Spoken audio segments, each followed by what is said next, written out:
So please shout out any questions for anybody here, and let's keep this going for a little while. Who have we got? Anybody? Oh, go on, Colin.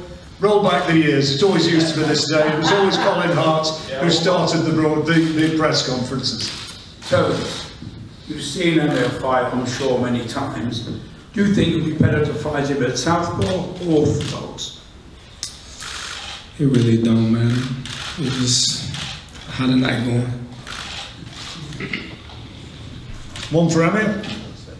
Yes. Can Frank or Bob clarify what the situation is regarding British television for this fight? What was the question? The question's, can you clarify what the situation is regarding British television? No, that will be decided again this week.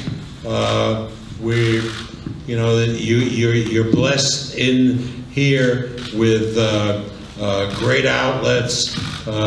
Which one will be utilized by us? Todd DeBuff, who's the president of the company, is dealing here with both television outlets, and we'll have an announcement on that by the end of the week, or at worst, beginning of next week. Yes, fire away. Amir, my question is for you. So, how would you deal with Crawford's stance when he goes from a southpaw, goes to an orthodox? How would you deal with that in between? Do you think you'll have the correct sparring in the lead up to that? Is that something you're looking at as danger, or? I think, you know, we'll have to get best of both worlds. I mean, we'll have to get a good southpaw and a good orthodox fighter as well. We'll have to change it around a little bit.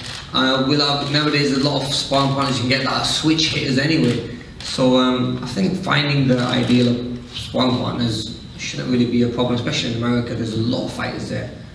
So I think my coach is already on to that. Yeah, next, Danny. I've actually got a question for Bomac, so you might have to come back up on the stage, sorry. Okay. How do you see the type of fight between Terence and Amir changing, with Amir going back to Virgil Hunter from Joe Goosen? What type of fight would it be now that it wouldn't have been under Goosen? I really don't see, I don't see the difference if you go back to Virgil, if you stay, or wherever you do, if you get his dad or whoever you get. We know what Terence is going to do, and I just see it like that. John? Yeah, sorry, yes, carry on, go on. A question for Amir, thank you.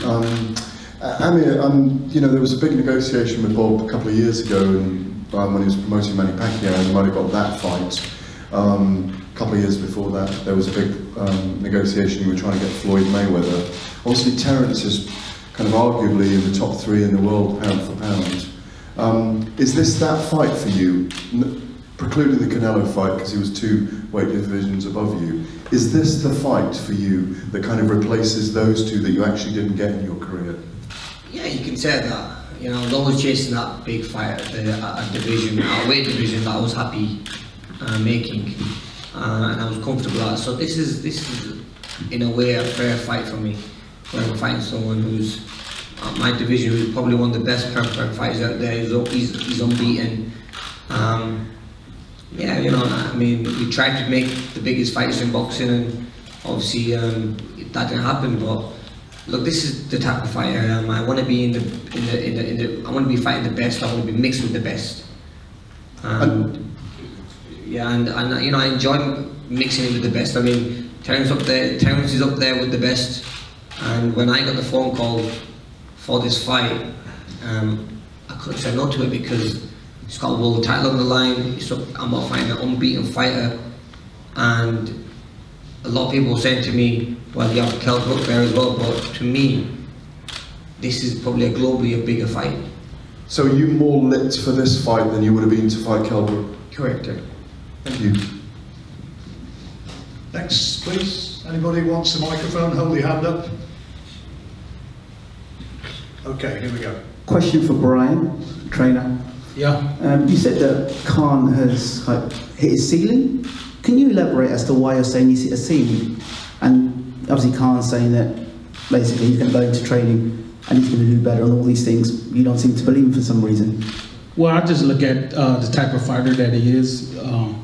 Don't get me wrong, he's still dangerous. He's still got hand speed, good foot speed, but he's been in there, he's been knocked out a couple times.